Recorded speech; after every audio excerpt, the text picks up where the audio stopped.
Arsenal win. They stage a comeback against West Ham. 8 points clear of Manchester City as they go away to Ellen Road tomorrow. But Arsenal look scary. They look dangerous. The football was beautiful and breathtaking at times. At no point in Arsenal's history have they ever had this many points after 15 games. Tonight is history. Eddie Nketiah steps up after the injury to Gabriel Jesus. They lay down a marker. They say, we are going nowhere. We are in this title race. We want your thoughts. We want your feelings. Arsenal come from behind to smash West Ham. Martinelli, Saka, Odegaard, Eddie Nketiah killed it. Hit the like and share button. Let's go. Before getting into this video, I want to talk to you about something very important. We're today sponsored by NordVPN. And the big question is, why do you need it? NordVPN offers over 5,400 secure servers in 60 different countries. You can connect to any one of them and enjoy your favorite content no matter where you are.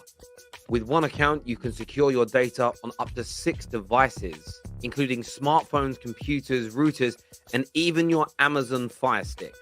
But the question is, what's the point? Firstly, securing your data, making sure your personal information is protected at all times, that you're not having it harvested by big tech companies and being sold for profit, or hackers and people that want to try and steal money from you and not getting your details.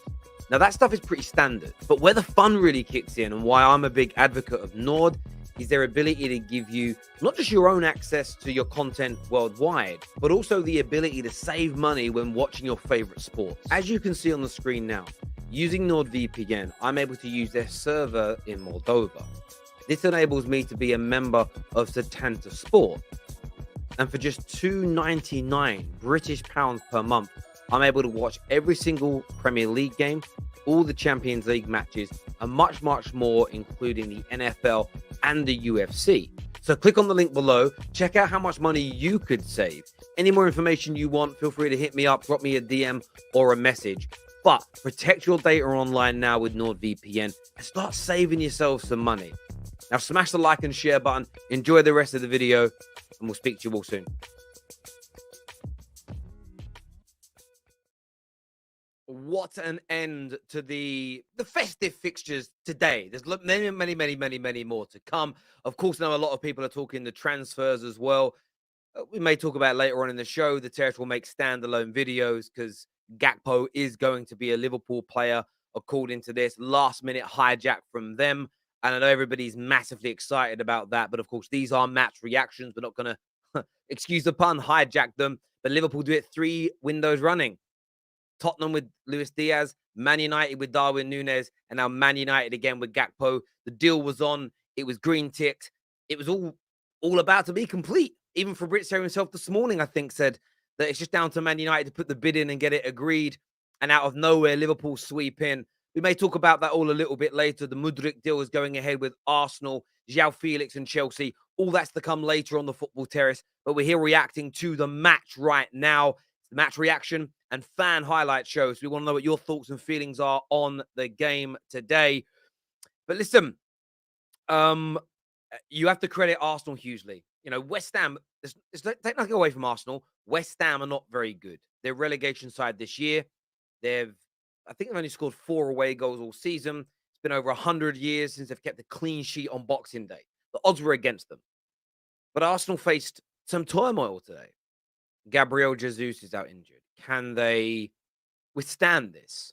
Can they cope without him? That is what everybody spoke about. Even most Arsenal fans on social spoke, will they be able to cope? I said yes, especially against the West Hams of this world. Anyone in the bottom half and anyone at the Emirates outside of maybe the top 2 or 3 teams. Arsenal's football today was scintillating. They had nearly 70% of the ball. It was beautiful.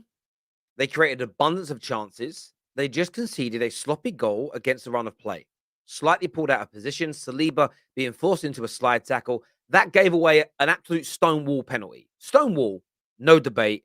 It was one. Clipped Bowen's ankle, had to be given. But do you know what was really impressive about Arsenal today is how they stuck to their guns. They stuck to their plan. They didn't get carried away with any nonsense. They didn't get distracted. They played their football. Nice. Tippy-tapper at times, good one-touch, two-touch football, excellent patterns, and chances being created. Nearly got a penalty themselves at the end, rightfully not given. It did hit the West Ham player in the face. But you saw what you saw on socials. Oh my God, no Gabriel Jesus, we're going to fall apart. I weren't thinking that. I was watching it and thinking Arsenal were going to be fine because the performance levels were good. The energy levels were good. And they came out in the second half and a little scare when Antonio goes through. But between Ramsdale and Saliba, I think it was Ramsdale and Saliba, they cleared the situation up. Little chest back to the goalkeeper. May have been Gabriel. Don't remember now. But they cleared it up. And then after that, the magical football continued. Arsenal went to another gear. And there was a little bit of luck on the 53rd minute. A poor shot from Martin Odegaard falls at the feet of Saka, who puts the ball away. But sometimes in football, you make your own luck. The reason they were able to create that opportunity is because of the amount of times they were knocking on the door. And they were knocking on that door on a consistent basis. Then what happened is the resolve of West Ham went. Only a few moments later, I think it was, I'm checking here, 6 minutes later, Gabriel Martinelli's goal was brilliant because you can argue his poor goalkeeping from Fabianski. But he gave Fabianski the eyes. He looked across as if he was going to drill the ball across that 6-yard box, but then hit it with the outer edge of the foot towards that bottom corner perfectly. Caught Fabianski out, 2-1, game done, game dusted. And then the football, the one-touch, two-touch, intricate football between Ben White, Odegaard, and then Eddie Nketiah holding that ball up, turning, shooting, and ending the game completely was mesmerizingly good. And I've said this for weeks now. Arsenal are the best footballing team in the Premier League. They're playing the best football. They are the best team. They are in the title race. And I believe they're going to win it. They are scary. And people keep saying, oh, Terry, you're milking it. You're only saying it to build Arsenal up, to knock them down. Everything I've said's come true. I believe it. In fact, I was wrong, actually, because I didn't think Arsenal would be this good this season. I didn't predict this. They're better than I expected them to be. And I think with Eddie Nketiah today, he may not get awarded the man of the match on TV. He may not get it from the Arsenal fans online. But I think Eddie Nketiah deserves it today because he held the ball up brilliantly, drove at West Ham at times, pressed well, and he was rolling them inside and outside. He's like a baker today. Rolling that dough. Took his goal brilliantly. Does it mean that he's the answer long term? Maybe, maybe not. But he stood up and delivered today. He sent a message to Arsenal fans. Stop losing your faith in me. Stop losing your faith in the club. Just because one player, if any team falls apart because of one injured outfield player, you're not good enough anyway. There is no such thing as a one-man team. It's never existed in the history of football that's good enough to win a title. Impossible. Impossible. It's never existed. Ever. Gabriel Jesus being injured is bad, but it isn't season-ending, title charge over, and that was proven today. Eddie Nketiah, for me, my man of the match, that he stood up to that challenge, stood up to that test impeccably well. And that's a player that I don't massively rate, but I'll always give credit where credit is due. He deserved it. He deserves the man of the match award today. Odegaard, just next level.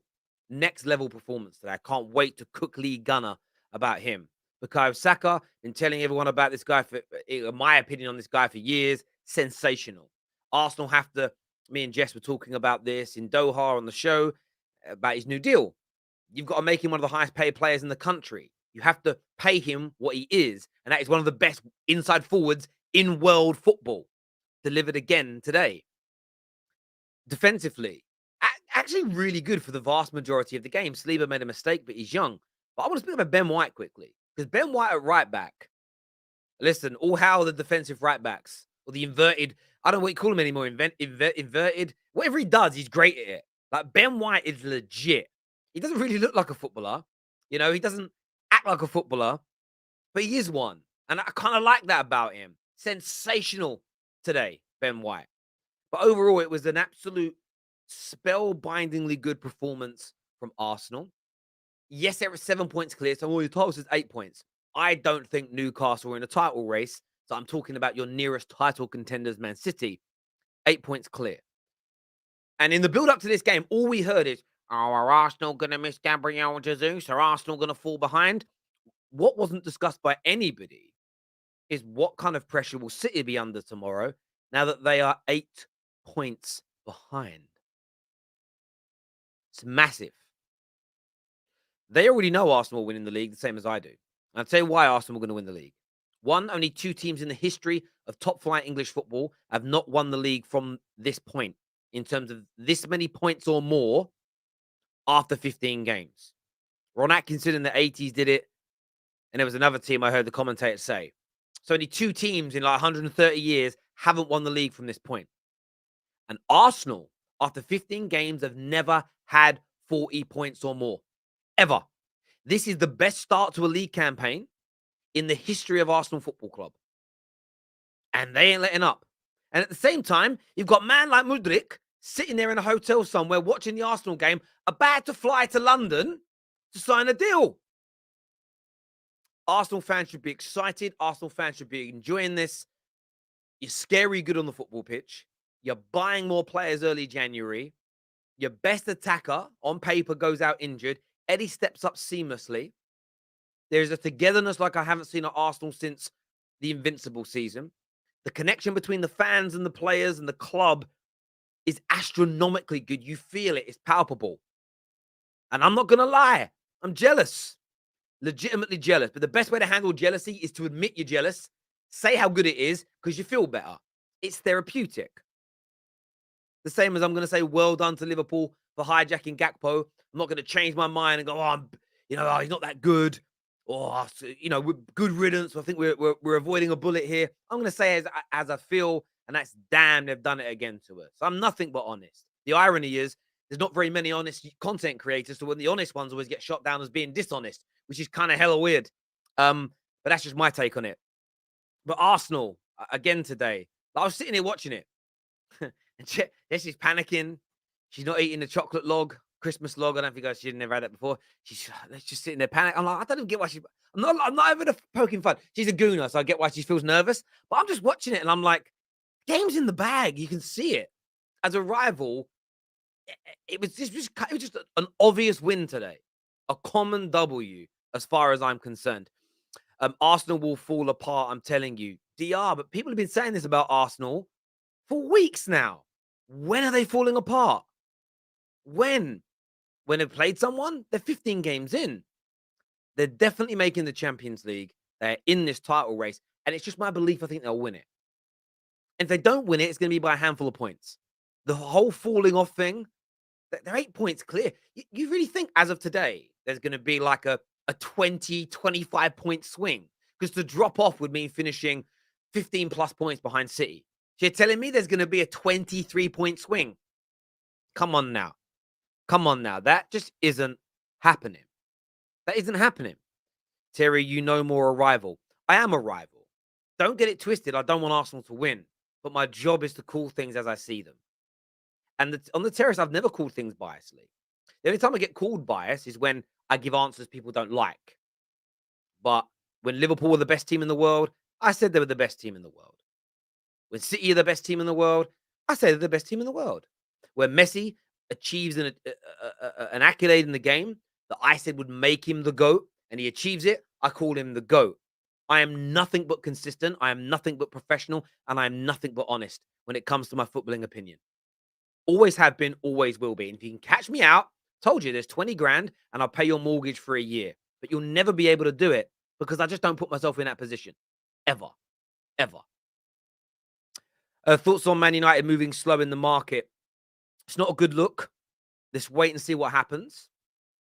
Maybe João Felix, but it looks like Chelsea are going in there. But we'll be addressing this in content later tonight and tomorrow morning in relation to those transfers. That's when we'll delve into that in a bit more detail. Terry is an age to enjoy football. You lot still enjoying playground games. Listen, it is what it is. My job is to engage with people about the game. If I sat here and was biased and was a Man United fan on every stream, nobody would watch me. That's a really bad model when you want other fans from other clubs to come and talk about their team. It just wouldn't make sense to just be deliberately obtuse. Plus, I am 37 years of age, so talking like I'm 12 would also be a little bit weird. You know what I mean? It'd be a very, very little bit weird, indeed. Super chat here says just another beautiful day where Spurs bottle it and Arsenal smash it, is what Anthony says here. Did you see Mudrik's Insta? He's coming. Yeah, Mudrik's been coming for a while. Having said that, Gakpo was going to be a Man United player 24 hours ago. Legit, it was done. It was going to happen. But yeah, I don't think anyone else is going to come and take Mudrik away from Arsenal. He wants you guys so bad. Here we go. Godi Gakpo confirmed to Liverpool. Yes, we know, my friend. Big W that for Liverpool. 2-1 leads. Keep up the good work, bro. Soon come on. Always welcome, my friend. And can you imagine if Leeds win on the Wednesday? Can you imagine if Leeds beat City? Can you imagine? I love how we don't lose our heads or when we concede. Odegaard was fantastic tonight. Great from the front three to get a goal. Good for Eddie's confidence. I agree with you, Ibby. It'd be great for his confidence to kind of get that pressure off of him.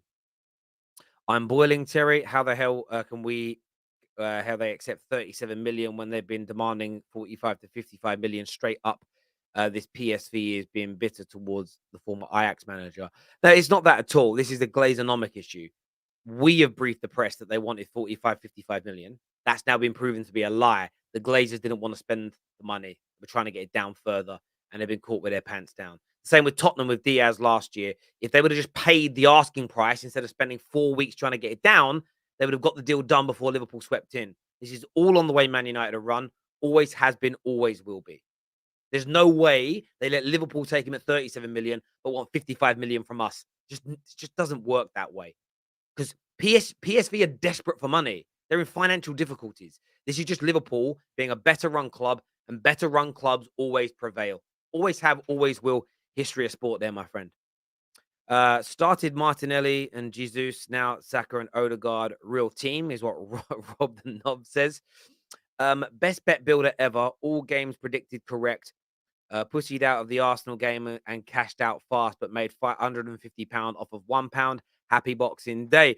Good on you, my friend. Having a little bit of a responsible flutter there. Life begins at 40. Not if you're dead before you're 40. That's why. Live life well. Live life as best you can. Although I don't believe in this nonsense of live each day like it's your last. Because if it isn't, you're going to have no future because you ain't planning for it. You've got to get the balance right. Fabrizio said he chose Liverpool over United and Chelsea. Yeah, he did, because he's now accepted that and Man United will pull away. But the point I'm making is if United would have got the bid accepted days ago, they could have had it signed, sealed and delivered. But they chose not to. Remember, you can sign people before windows open. When I see people go, why are we talking transfers in November? You can sign players whenever you want. They just can't register until a certain date. It's on Manchester United, but well done to Liverpool. Congratulations to you. Right, I'm going to bring out my little panel now. Igal's here. Brandon's here. Young Samuel's actually at the Emirates. And, of course, Jessica Black is joining us. But I need the like button smash. But before you do that, you obviously saw the video that I put out earlier, which is all about NordVPN. Now, I'm trying to save everybody some money. Firstly, you should be using NordVPN to protect all your data online when you're using it, especially when you're traveling in public places and all that jazz. But I've been sending people DMs about this. $2.99 a month is all I pay for all my football needs via Setanta Sports in Moldova. I use the VPN to put my server in Moldova, and then I log into my app. We played a video for you earlier. $2.99 for all my sporting needs. We're going to have a number of money-saving techniques that you can use via NordVPN over the festive period. They are sponsoring the Terrace pretty much every day until into the new year. But it's saving me nearly £45 a month streaming my stuff via Setanta or via Peacock in the USA. Much cheaper than your British broadcasters. And it is completely legal. It is 100% reliable. And you will not have anything shut down or lose your internet access like if you're doing private and illegal streams. So first of all, get signed up to NordVPN. We'll give you a 30-day money-back guarantee. So you can kind of get all your I's and T's and your I's crossed and your T's dotted, as it were, and get things set up properly. Then you can work out which of the streaming providers and sports networks that you want to sign up within whatever country, and get yourself signed up to that now. Any questions you have, DM me, send me a message. I can send you a breakdown of how to do it. some video footage of it as well. But get signed up to NordVPN at the end of the show by clicking on the link in our description or that's pinned to our live comment section. So I've got a very itchy nose as I'm talking there. Imagine Gakpo scores a hat-trick at Old Trafford. I just don't want to imagine that, to be honest with you, mate. I'd rather imagine, I'm not going to say that out loud, what I'd rather imagine, but yeah, I don't want to imagine it, my friend. It's like my daughter telling me she's got a boyfriend. It's just, don't want it. Arsenal picking up right where they left off. Yeah, I know. Everyone was worried. It's funny. It's weird. I do get a sense of joy when Arsenal win, though. Not because I want Arsenal to win, but because I keep getting attacked for saying they're good, and I don't understand it. I don't understand. Imagine giving an opinion that's true and then people hating you for it. Over football as well. It's kind of strange to me. Just kind of strange to me indeed. But there we go. Right. Let's get my panel out now onto the show. Make sure like buttons are being smashed, people. Make sure you're subscribing to the Football Terrace. Let's do it.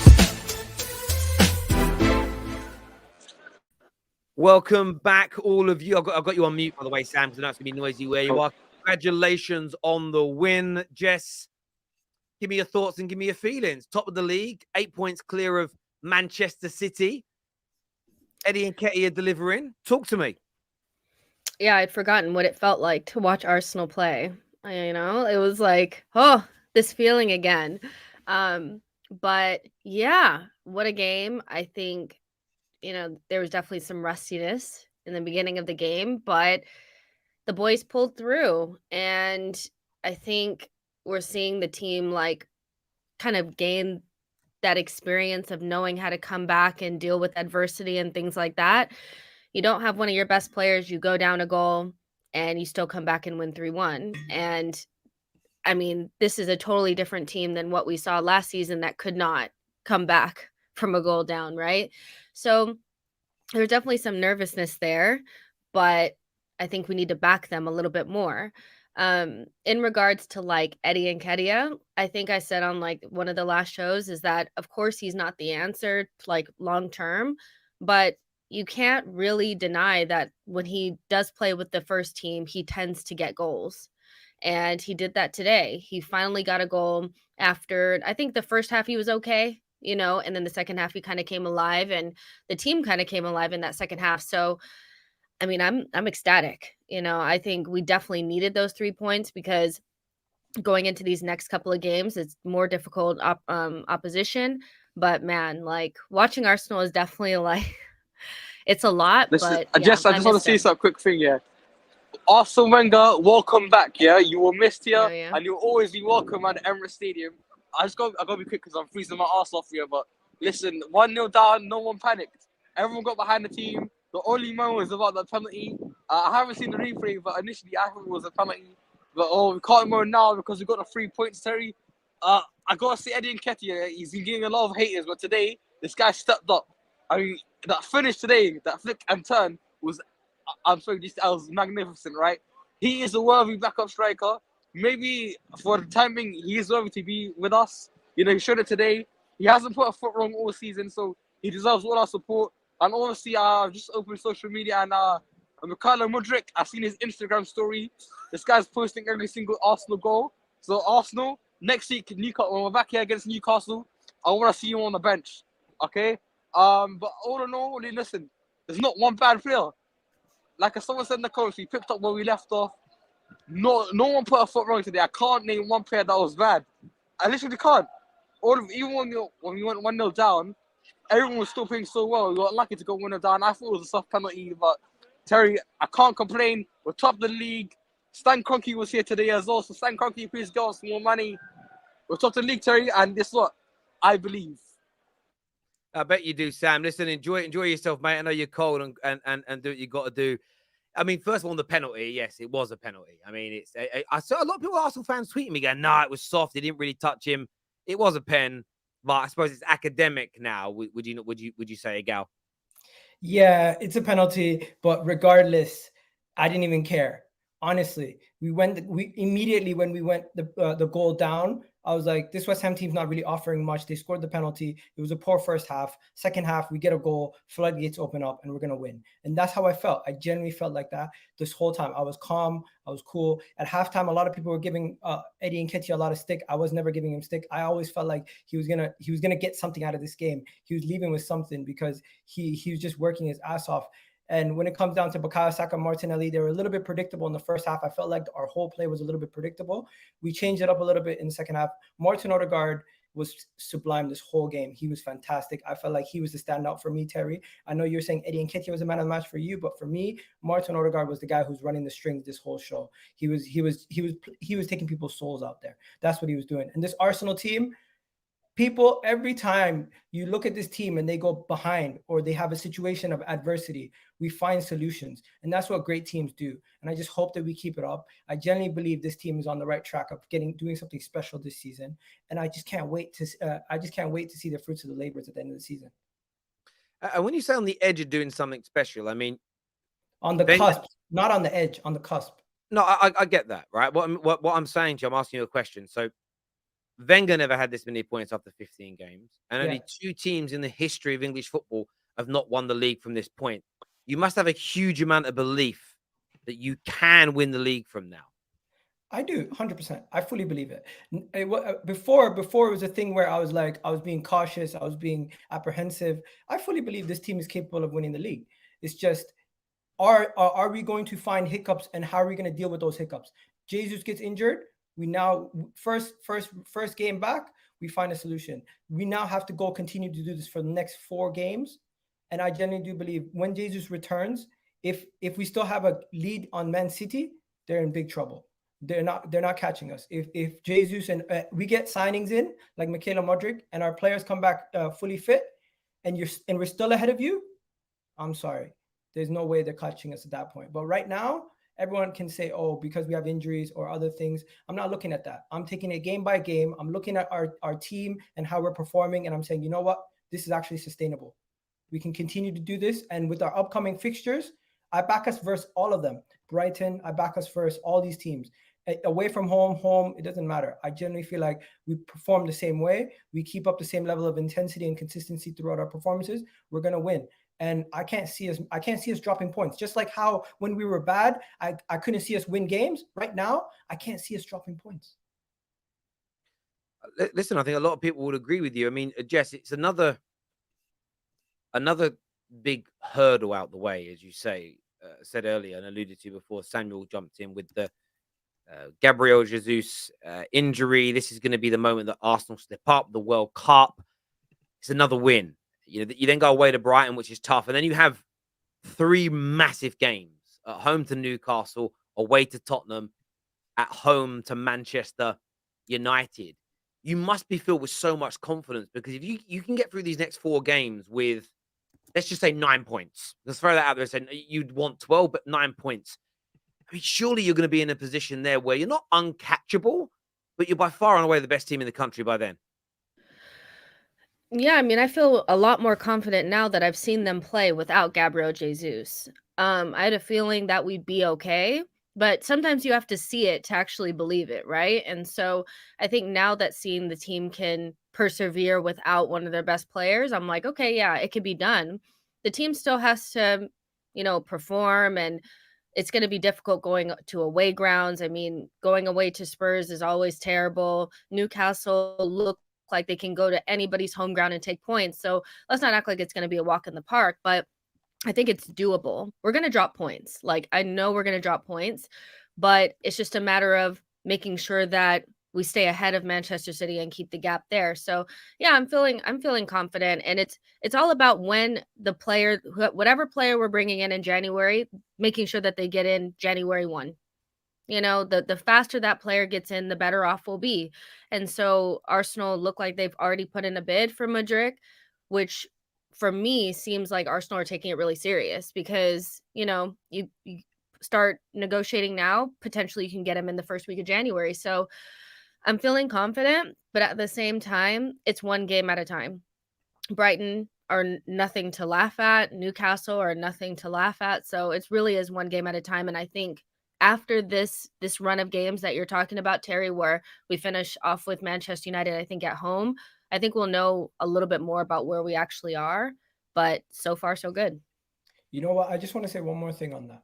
The January, regardless, whatever we do in January, it just shows people if and when that's done, it's going to show people how we actually are going to go for the rest of the season. Because if we go and get 2 players in key positions, people know we're going for this title. If we go and just get 1 player and we get like a loan, people are going to be like, you know what, we're not taking it as serious. But regardless, I genuinely do feel like those players in the dressing room at this moment in time are not focused on the Premier League. And Jess, you might be right. They might be just taking it game by game. Well, I'd say I disagree. They are focused on the Premier League. And do you want to know why they're focused on it? Because of the way they stepped up today. A team that would be happy to just finish in the top 4 and isn't thinking about the title doesn't show up in adversity like today and put down that performance. This is, and I mean this with respect to Gal, because of your age and maybe your access to football when Arsenal were at their best. So I'm talking in my lifetime. So from the early 90s to 2004, Premier League in Canada wasn't available like it is to us. This is how Arsenal played in that era, barring a few bad seasons, Bruce Rioch and all that, where you're a proper massive team, where you stepped up. There was no, well, it'll be okay if we come second. It was, no, we're going to step up and try and win.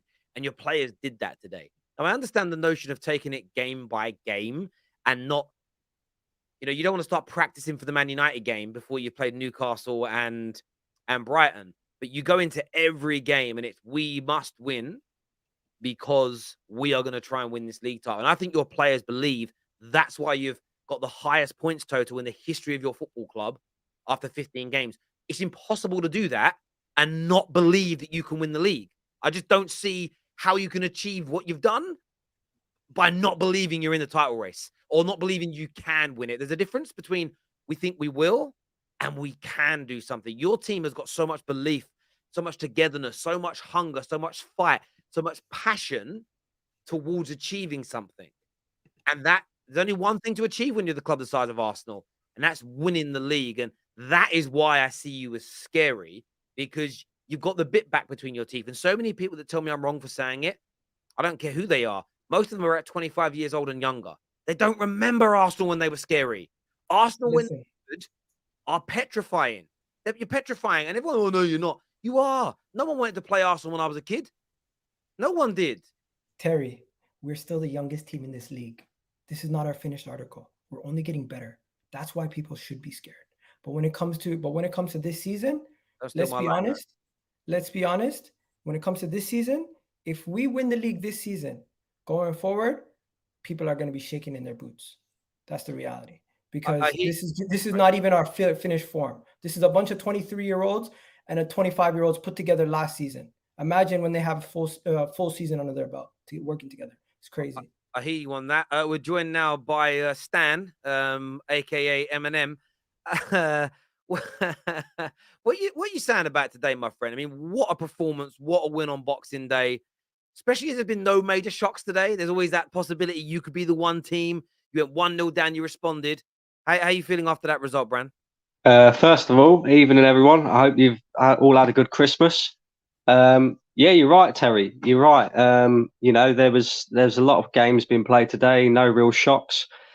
Would have been typical if it had been Arsenal to be the first one. And we couldn't really afford to drop any points today as well. We went into the Christmas break 5 points clear. We needed to maintain that today. We couldn't fail at the first hurdle, because otherwise you start to give Manchester City a bit of confidence, before they've even kicked the ball. But it's kind of over to Manchester City now. 8 points clear. We're pushing further and further.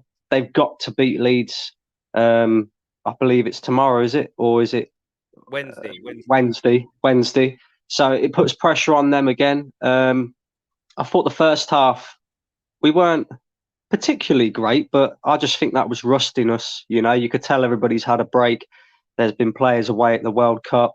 They've not all trained together like they normally would and stuff like that. So it was just a bit of rustiness. I think, we played a lot of balls in the box that were easily cleared away. And kind of in that first half, I was looking at him thinking, we really are missing a striker that's big and bullyish. Do you know what I mean? Like to finish off them chances. But we conceded the penalty. It was an unlucky penalty to concede. I didn't initially think that Saliba made any contact, but obviously looking at the replays, he did. I think it was a silly mistake for him to make as well because Ben White was on the cover. But apart from that, West Ham didn't. Gabriel, I actually think it was more Gabriel than Saliba's fault. You know what I mean? Yeah, I see what you're saying. I do think he was a little bit rash in the challenge. I think Ben White had that covered, but apart from that, I don't think West Ham really offered too much at all today. And I could see us getting back into that game as well, but it's like we came out a completely different team in that second half. I don't know what Mikel Arteta said at halftime, but the intensity was a lot better. The pressing was a lot better. We created more chances as well. And one player that I was really pleased for is Eddie Nketiah, because I see a lot of people online calling him out, and everybody here knows I'm not his biggest fan. But I thought in the first half, although things weren't really sticking for him, I think he held the ball up very well. I think he was making very good runs off the ball as well. He had one or two half chances that, a player of his, let's just say, his finishing capabilities should maybe finish off. And it was good that he got his goal as well, because hopefully that'll give him a little bit of confidence. But it looked like we picked up where we left off. That was the Arsenal we was watching before Christmas, and hopefully it continues on, mate. But yeah, very good result. It most certainly was, and there's something that stood out to me today. And I only I didn't know he was there until about the 90th minute when I saw a picture of him on the screen. But Gabriel Jesus was there. And that is actually rare for injured players to be at games. Normally, injured players especially players that aren't English, half the time they're not even in England when they're injured. They'll be in another back home in the native land, visiting family, or they'll be abroad somewhere. Like generally, if you could be somewhere warm, why would you be in England when it's freezing cold? I think that's such a potent part of Arsenal that I'm not there, but I'm here still. And I think that's a massive kind of message. That started last season. Again, this is I think it's more clear to people this season that are outside. But for Arsenal fans, we saw it last season with Ramsdale traveling to Aston Villa when he got injured just to support Leno. There's been that camaraderie and that team building and all that kind of stuff. And that's what we've been talking about. But the results weren't good enough for people to validate it or justify it. It was okay, you guys are just saying whatever. This team has been gelling and sticking together for close to maybe a year now, maybe a little bit longer, 16 months or something like that. So yeah, we've been seeing that kind of stuff. But yeah, I wouldn't expect anything different. But for Gabriel Jesus to be there, Zinchenko, he's always there, whether he can play or not. These guys are really together, and it's something that we haven't seen in a very long time. But it's been happening. I just want to point out, Martin Odegaard's leadership in this team is somewhat underestimated. From the beginning of the game, he goes, hugs Eddie Nketiah, says something to him before the game. Every single time that there's a moment where somebody does a mistake or something happens, like Saliba, he's the first person to go and make sure he emphasizes to that person, it's okay, let's go again. Halftime goes in, everyone's going in. He's the one ushering everyone in, saying, let's go. It's just little things like that I take it for granted. And it's not just him in the team. You have Gabriel also. When we're playing out the back and we're very slow, the one person you see emphasizing let's go quicker is Gabriel, the center back. He's telling everyone, come on. Saliba's dilly-dallying on the ball. He's telling him, get the ball out your feet quick. One touch, go, let's get it out. And when he gets it, he's telling them he's telling them what to do. He's showing them by example. So that's what I like. I like the fact that we have some more men in the team that are leading these guys and showing them how it should be. And it's no longer just young kids that we cannot rely on. Well, this is the thing. I remember Gary Neville speaking about this on Monday Night Football, maybe 3 seasons ago. And he was given an example about when him and the class of 92 came through, probably the most famous group of young players of the last 30, 40 years. He said that we weren't expected to be the match winners. The Man United team, it was Schmeichel and Bruce and Pallister and Paul Ince and Brian Robson and Eric Cantona as examples, Andy Cole, these older players that were the core, that were the leaders. The young players were there, of course, to do their jobs, and they had to deliver, but they weren't expected to be the stars and the people that carried the team. You've developed that over time, and it's so. I think why we're seeing Martinelli and Saka progress as players, and why you as Arsenal fans are seeing the fruits of that labor, is because they're not expected to be the leaders. They're not expected to be the stars. They're allowed to just flourish and be young players in their own right. And the togetherness thing's so interesting because football fans have created this. We spoke about this quite a bit recently, Jess, as you'll know. Around, I said earlier, I feel a bit sorry for football fans who don't love a football club above and beyond anything else, where they, they've got a favorite team in 5 or 6 different countries, but they might have a favorite player at a team they don't even support, who they put above everything and everybody else. And what's weird about that is it creates kind of weird debates. And I've seen Arsenal fans do this in the recent years, Man United fans definitely, where they play one player off against another. Liverpool fans even do it, and they've been successful with Mane and Salah. I always say this: if you stood in front of Bruno and Pogba when they were at Man United and showed Pogba what he stands said about Bruno and vice versa, they'd think you're a dickhead. The way you hear I've heard like some Arsenal content creators talk about certain players in their team, but then love up others. If they went to their favorite players and asked Saka, this is what I think of Martinelli, I'm just giving you an example here, Saka would call him dickhead. He says, fuck off, dickhead, I don't want to talk to you. The players are together. So fans need to get behind them. Support your club over individual players at all times. And that's one of the reasons why Arsenal's working right now, because the players and the fans are all on that same hymn sheet, and it's so key. And people want to know why I pull on it so much. It's because it's how I want my club to behave. Not because Arsenal have created something here that is unique and groundbreaking. They've discovered the wheel. They've not invented fire, but they've worked out how to make fire for the first time. No, Arsenal are just doing something that all successful teams have done since the beginning of sport. It's not even groundbreaking. It's just obvious, but it's so protruding, and it's so easy to see because Arsenal was so famous. And I just want people to learn from it and then put pressure on their club, i.e. my club, to do the same thing. It's so key. And the best example of what you was just saying as well in terms of a player is probably Eddie Nketiah, because some Arsenal fans like myself, and there's others that take it even further with Nketiah, for example, say he's not the answer. Now, I'm not sure he is the answer.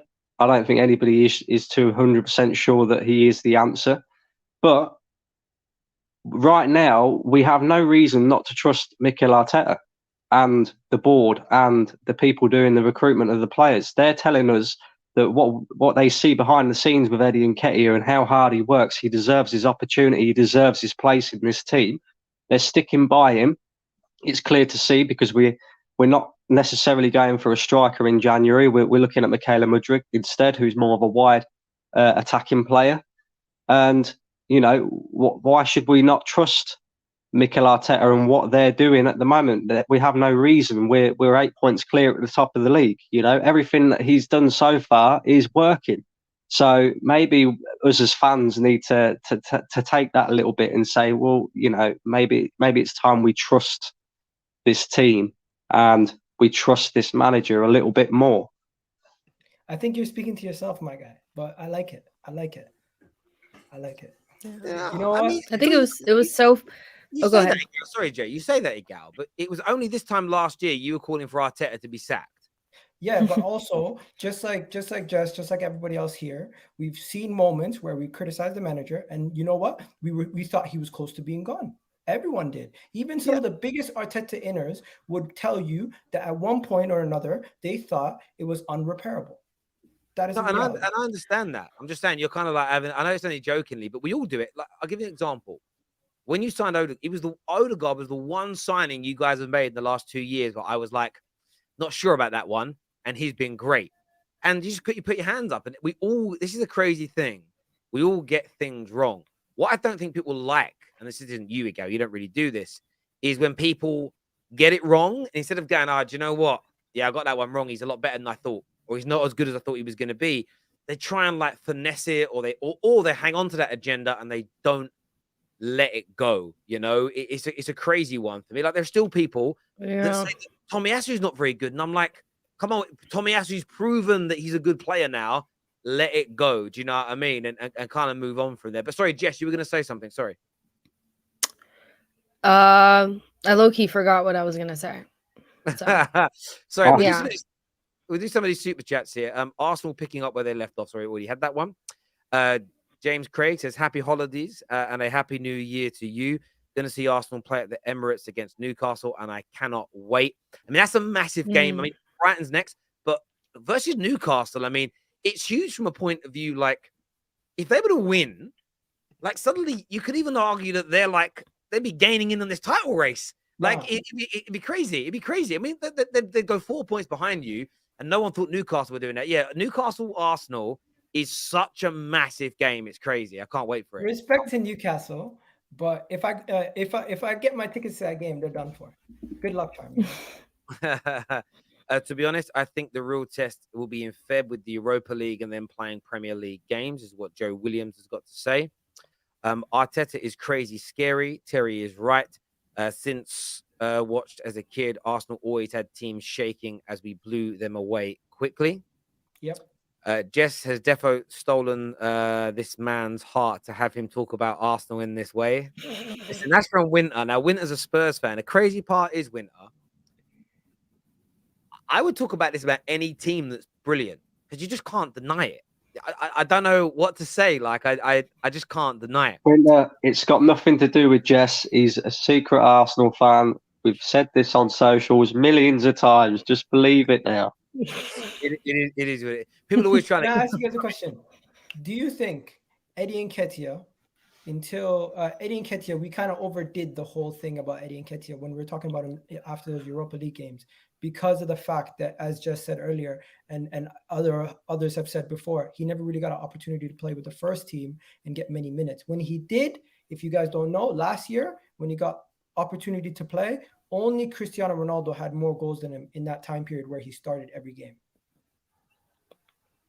Yeah, I mean, I do think so. Like, I do think that, like, during those Europa League games, I expected more from Eddie and Sambi and those guys. I remember us having those conversations. So, I mean, maybe I did go a little bit too far, but at the same time, when it came to him playing with the first team, I backed him to do fine. You know, I thought he'd be just fine for these 2 months or whatever it's going to be with Gabriel Jesus out. So, yeah, a little bit, but at the same time, like, I still expect Eddie to do better in those Europa League group matches than I thought he did, you know? So I don't know if I really will go back on it too much, but yeah, Eddie, he still has a ways to go though, because even last season did really well when he started out, and then he kind of petered out, especially in the bigger games. Like when we played against Newcastle, when we played against Spurs, those games were really difficult. I don't think he really did his best that he could have done in those games. So let's just wait and see. He did a really good job today. He backed himself. And so if he can continue that, then maybe the narrative changes. But this is somebody who's getting paid $100K per week, you know? Jess, I think it's just a little harsh to point out 2 games where the whole entire team played bad. We can put that on the manager and the whole team. No, I disagree, Agal. I agree with Jess. You can't single out Eddie Nketiah's performance against Newcastle and Tottenham as an example on why you might not trust him. That's very hard. No. You trust Bukayo Saka, you trust Martinelli, and they all had bad games those 2 games. That's the reality. Yeah. I agree with Jess. We see Martinelli and Saka play. Sorry, Brandon, but we see Saka and Martinelli play game in, game out. So they have and we don't see Eddie Nketiah play game in, game out. Hence why I'm saying it's harsh to say those are the exact games. I get it. You gain trust. You're not given trust and then you get taken away. You gain it. You start from 0 and you gain it. That's how I am. Okay, so Eddie starts very low and now he's gaining more every game that he does well. Whereas Saka and Martinelli, they've been there. I would trust them with so much more. Do you know what I mean? No. But again, I completely understand where you're coming from, Jess, when you're saying trusting these players over that player. I'm just saying to point out those specific games as an example on Eddie Nketiah, I think is a little harsh on Eddie Nketiah when the entire team played bad. Maybe if you found a game where he had a bad performance and everyone else was up to a certain standard, then I could say, you know what, that's a good example. Mm-hmm. Yeah, okay, Southampton away last season. Boom. You know, he had chances and he didn't put them away. So that's a good example. The point is, though, you've got to perform in whatever game you're given an opportunity. And at that point, Eddie Nketiah was only given an opportunity in the Europa League games. we wasn't expecting Gabriel Jesus to get injured. If he hadn't have got injured, then Eddie Nketiah might not be getting this first team opportunity right now, right? So based off of that, then yes, you can criticise him for the fact that he didn't perform very well in them Europa League games, because at the end of the day, if you're fighting to get a spot into the first team, then you have to perform when you're given an opportunity. He's been lucky enough that he's been given his opportunity because of an instance where we've got an injury to a player. So yes, you have to look at the games that he performed in the Europa League. Same with Sambi Lokonga and all the other players that are on the fringes of the squad, because, you know, like I say, if you don't perform when you're given the opportunities, then eventually you're going to get moved on or you're going to get forgotten about completely. So he's very lucky. Eddie Nketiah needs to feel very lucky that he's been given this opportunity. He's not because we could have gone out in January and brought somebody else. No, but obviously the manager has faith in him. 1 second. It's not luck. I mean, I don't even think we mentioned like the biggest part of. But okay, he has taken his opportunity when he plays with the best, well, with the first team for the most part. He has against lower level opposition. Now you can pick it apart and say, well, Saka and Martinelli and none of them had good games, so it's okay for Eddie not to have good games. But Eddie has signed a long-term deal and he's on 100K per week and he plays for Arsenal Football Club and he has the number 14 on his back. Like, come on, we have to have bigger aspirations and bigger, like, we can be like, I get we can analyze it and pick it apart, but at the same time, like literally when he gets out there, he just has to do his job, period. Whether it's in the Europa League, whether it's in, it doesn't really matter. I think, you know what I mean? Like that's where I stand with it. He's not he's not an academy kid anymore. He was almost 24 years old. Yeah, I think we're having two different conversations. Yeah, but I think when it comes to strikers, is this. I get your point about everyone can have a bad game. Strikers have a different, and attackers have a different role to nearly everybody else in a team. Attacking midfielders do have this a little bit. You need your strikers to be able to deliver for you on a day where your team's playing badly. And what you don't know about Eddie Nketiah yet is if Arsenal were having a stinker, can he come out of nowhere and score you a winner? Because that's needed in every single title-winning team. That's needed in every single team that achieves greatness, because you will always have, no matter how good you are. Go back and watch the Invincible season and watch how many times, not just Henry, because Henry is one of the GOATs in the Premier League, but how many times your top-level attackers, oh, he saved us this week, and he saved. I remember watching you guys as a kid. One week it was Henry, then it would be Overmars, then it would be Bergkamp, and every week someone stepped up. And that's what you need to get to. And I think Saka and Martinelli, I think Gabriel Jesus have that within them. Does Eddie Nketiah, because you need that as well. And I think that Eddie Nketiah could be our Divock Origi, but just don't expect him to be the guy who overtakes Jesus and takes the spot from him and becomes the main scorer. But you don't want a Divock. I don't think we do. You want better than that. You want better than Divock Origi. You don't want a cult hero that scored 2 or 3 goals that are like famous, but outside of that, did nothing else. You want a guy that's delivering every time he plays. Right? Literally, Eddie Nketiah, like, I think he needs to be like a Diego Jota or something like that. Like, to me, that's the best example of what he needs to be. Somebody who can pop in across the front line, whether it's through the center or off the left or whatever. And he may not be the most technically gifted, because Diego Jota is not that, but he gets things done. He scores goals. He keeps that Liverpool front line ticking and Firmino, whoever is out. Like, that's just what he needs to be. Eddie's doing a good job. Again, backed him to do well with the first team. But I'm not going to renege and go back and say, like, when I saw him playing in the Europa League, that it wasn't okay to be disappointed in what I seen. You know what I mean? No, I think I get where you're both coming from, and I think it comes down to this. Like, Jess isn't gonna... In general, I think we're pretty harsh on Eddie Nketiah, but he signed a big. No, listen, I get where Jess is coming from, and I look at it this way: Jess and certain Arsenal fans are not going to change their mind after one game today. Equally, you're not going to change your mind, Gal, if in the next match he's rubbish, are you? No, but what she just said right there, that's all I wanted to hear. The fact that sometimes we can't be too harsh on him, because that's my main point. My main point always was Eddie Nketiah is going to do a job for us, and if need be and called upon, he's going to be somewhat serviceable. But people are saying, no, he's rubbish, get him out, he's garbage. That's the kind of things that I feel like is harsh that's happening around him. I understand that. I wanted to show through. A few people said today Arsenal were great. Someone sent me this through, looking at Arsenal's attacking threat today. Astronomically good. Astronomically good. As in, throughout the course of the game. I mean, even when the irony is, on your worst bits, the one of the lowest parts of the game, in terms of your attacking threat, was actually when you scored your first goal, because it was off of a shank shot. But you look at Arsenal today, like anyone doubting that Arsenal didn't deserve to win or got lucky, it's crazy. I wanted to ask you guys about Saka as well, though, because everyone knows I'm a big fan of Saka, one of my English boys. Is it 11 goal contributions in like 15 appearances in the Premier League this year? I always say this, the best players in the world look good and have great output. This young man is now producing output at a world-class level. Been saying it all year. Did it for England as well. What we saying about Saka, Bran? He's got us in the mud, mate. He's producing, isn't he? You know, he's so good, Terry. He's so good. The boy's still only 21 years old. You can't believe that, really. 21, 22 years old. He does it for club. He does it for country. You know, he's so talented. I'm just afraid that, you know, if we don't maintain the level of where we're at now, then maybe just maybe one day a bigger and better club might come in with a huge bid for him. I really hope he, you know, signs that contract, because once again today, he was the player that made this team tick. You know, he was involved in all 3 goals. The first goal, what a, you know, great piece of control as well from a shot from Odegaard, believe it or not.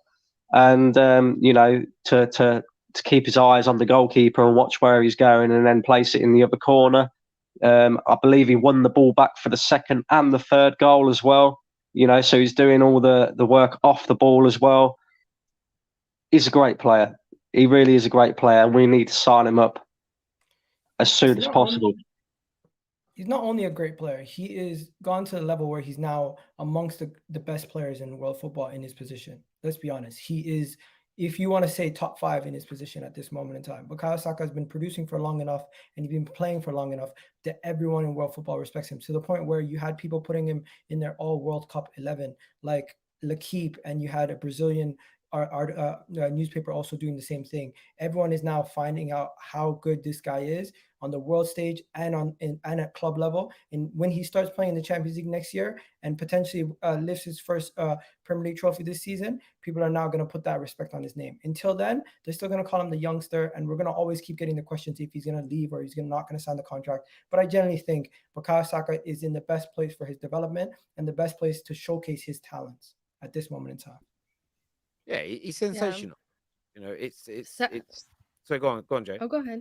Oh, no, the only thing I was gonna say is that, like, I keep saying this about Saka, is like people act like he's not good because he's not flashy, really. Like, he's really efficient. His balance is amazing. He does both sides of the ball, like Brandon already said. Like, he does all the things that I feel like coaches really want, but fans that are addicted to YouTube compilations don't really understand. Like, they're so busy, like, oh, well, he doesn't have blistering speed. Oh, well, he doesn't do flicks and tricks. He does exactly what you need your winger to do. He's so freaking efficient. And I think having the World Cup, I mean, obviously I would have preferred them, England to go a little bit further and see what Saka could do a little bit further in those stages. But I think he made a good account of himself. Like, worldwide, people now know Saka more than just like people in England and stuff like that. And he's amazing. Like, and it's the footballing IQ as well. Like, I think people forget, like, Saka's very in tune with what he's supposed to be doing on the pitch at every moment. And a lot of players, especially wing players, they don't have that. They have the speed or they have the tricks, but they don't have what it takes, like, up here to know exactly what to be doing, the positioning of the body, all that kind of stuff. And so, yeah, I think you'd be hard pressed to find 3 better wingers than him on the right hand side. Yeah, very hard pressed to find it right now. I'm gonna have to go, but before I go, Yeah. I'm just gonna say this. Manchester City better catch us before Jesus comes back, or we're winning this league. That's it. Simple. Anyways, I hear you. I hear you. And he is one of the best out there. I think when you start actually breaking down what he's doing statistically, yeah, like Lionel Messi's got like 26 goal contributions this year. Mo Salah 22. You've got I'm looking at top leagues here. Serge Gnabry's got 20. So he's a little bit behind these individuals in the big leagues, but he's there or thereabouts, and he's a youngster. You start breaking that down, and you say like players under the age of 23, and there he is, because Saka in top leagues, Saka's leading the way. So for his age, there's no right-sided attacker, 23 years old or younger, in any big league in Europe with more goal contributions than him. The eye test takes care of itself. That's a preference thing. Some people will say it's good. Some will say it's bad. I don't really care about eye test when you're delivering in the hardest leagues. Like Saka is one of the best in the world in his age category. And it's now, because the output's there, he's moving into that outright. And that's it. There's no more about it than that. And what I love is that now that he's getting the global recognition is because he's delivering goals and getting assists. Well, I've been called a stat merchant for years, saying no, attackers are judged for how many goals they score and create. And I never knew that would be one of the most controversial things I ever said on social media, is that you judge them by how many goals they score and create. And I'm telling you now, people talk about someone like Dembele. I would take Saka in a heartbeat over someone like Ousmane Dembele every single day of the week. Does he even get injured, Saka? Does he even miss games like this guy? Like, he's got... Knock on wood. Saka, don't put that on him. Don't put that on him. Yeah, Saka's made, I believe, Saka, out of all of our outfield players, has made the most amount of appearances for Arsenal since Mikel Arteta has been manager. So, yeah, he don't spend much time on the treatment table at all, mate. No, it's absolutely, yeah. Listen, I mean, look, Spurs have got a good right-sided attacker in Kulusevski, different from Saka. Probably past the eye test more. He does a lot of really good rolls and flicks and tricks, leg overs and step overs. But at the end of the day, they're both efficient. They both produce, and that's what matters at the end. And I do have someone here saying, Terry, you are a stat merchant. I'm not a stat merchant. I'm not a stat merchant. I care about how a player looks. But listen, Dembele can dribble better than Saka every day of the week. But if Saka's scoring more goals, setting up more goals, he's a better football player. He's not a better freestyler. He's not better at tricks and flicks and skills. But at the end of the day, that isn't what wins you fights. Imagine I'm the best guy in the world at punching mitts and punching speedballs, but I can't knock anyone out in a ring. I ain't the best boxer, am I? Do you know what I mean? You've got to be able to fight. The super chat here says, evening, Terry. Report saying Liverpool have bought Cody Gakpo. I still have not seen him play, so don't want to. I don't know what type of player he's going to be. Listen, I'll give the same message I said in multiple shows that we did in Doha. I'm not 100% convinced about Gakpo, but I trusted Erik ten Hag to make him work in the Dutch system we're creating. So him going to Liverpool, I'm kind of annoyed that we haven't got Ten Hag's man, but I'm not overly gutted that we're not getting him. That's kind of my train of thought with it. And I said that in many videos. That isn't me changing my stance now. I don't do that. But listen, how many duds has Klopp really signed? Not very many. So I'm just more intrigued to know where he's going to fit in, because once Jota's back and Luis Diaz is back, what's his position? He ain't a kid. He's 24 nearly. So what's his position? I don't know. Maybe the 10 position. Maybe it's Salah that's leaving at the end of the season. I don't know. But we'll see. Terry, look. Oh, yeah, I've already put that up. Thank you very much for sending me that tweet, my friend. We already put that up. Thank you. Kane was literally about to be sent on loan to a league side when he got his chance. And people want to talkish about Eddie. Let him have his chance. So I'd say very quickly, what I was hearing when these three Arsenal fans were speaking, Jess, Igao, and Brand, was more, I'll trust him once he's proven it to me. Where some people want to trust from day one, but you both want the same thing, and that's him to deliver. And what will also happen is if he doesn't deliver on the trust, the people that didn't trust him will in a quicker notion, say, well, let's move him on and bring someone else in. Where the Igaos of this world will probably go, no, let's give him 3, 4, 5 more chances. It's just the way it kind of works. Terry hates City. He never says anything good about City. Well, I never slag off how much money you've got. I think it's fair that you spend it. I don't think you've ruined football. Said you're one of the best teams England's ever produced. Said to become one of the great teams, though, you've got to win a Champions League. That's not hating on you. Praise how good your manager is. I put KDB in the top 5 central midfielders of all time in Premier League history. I think Aguero should be in the GOAT race with Henry. I didn't put him above him, but I don't agree that Henry should be it undebatably. So, Yeah, I definitely have said some nice things. That's off the top of my head. Some nice things I've said about Manchester City, my friend. Watch more streams and you would know. Partey was immense today. Let's hope January transfer market is fruitful. Hate to lose him again, is what O'Malley says. Gakpo to Liverpool United in the mud. Yeah, I thought we'd get cooked a little bit on that tonight as well. But that's the way the cookie crumbles. There was another super chat that came through here. It says Mudrik, Liao, and now Rice twerking for us. What a win for us tonight. I'm cautious. This next month is crucial, is what Joe Wright says here. Massive. This next month, actually, look at your fixtures in the Prem. Brighton away, Newcastle at home, Spurs away, United at home, Everton away, Brentford at home, and then Man City at home. Like, and you haven't played Man City at all yet, have you? No, yeah, that's crazy. That's a mad run. That's a mad run. And Joe, you could win them all, and I guarantee you there's still people that say at the end of it will say you're not scary, you're not that good. I bet there'll be a few. Listen, viewers, thank you very, very much for tuning in. Jess, Brandon, Igal, of course, was on, and Young Sam. Thank you all very, very much. We are sponsored tonight, as you can all see, by NordVPN. First of all, always protect your data when you're online. Do not use the internet without using NordVPN to protect your personal information, and when using the internet, especially in public places. But I can help you save money, and over the course of the Christmas and New Year period, when we're sponsored by Nord, we're going to give you big money-saving methods and techniques.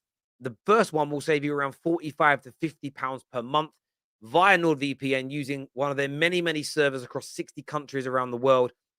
You can stream football cheaper from places like Setanta Sport in Moldova or Peacock in the United States. I'm now saving just under £60, just over £45 per month through switching my subscriptions across to them. If you need to know how to do it, drop me a DM. But get signed up now, 4 months free and a 30-day money-back guarantee with NordVPN. My links are in the description or pinned into the live comments section. Until next time, everybody, take care. Goodbye. God bless. Congratulations to Arsenal on the win. We're back tomorrow with transfer news, the Chelsea game, and, of course, Manchester United versus Newcastle. Until then, take care. Goodbye. God bless. And we'll see you all again soon. Thank you.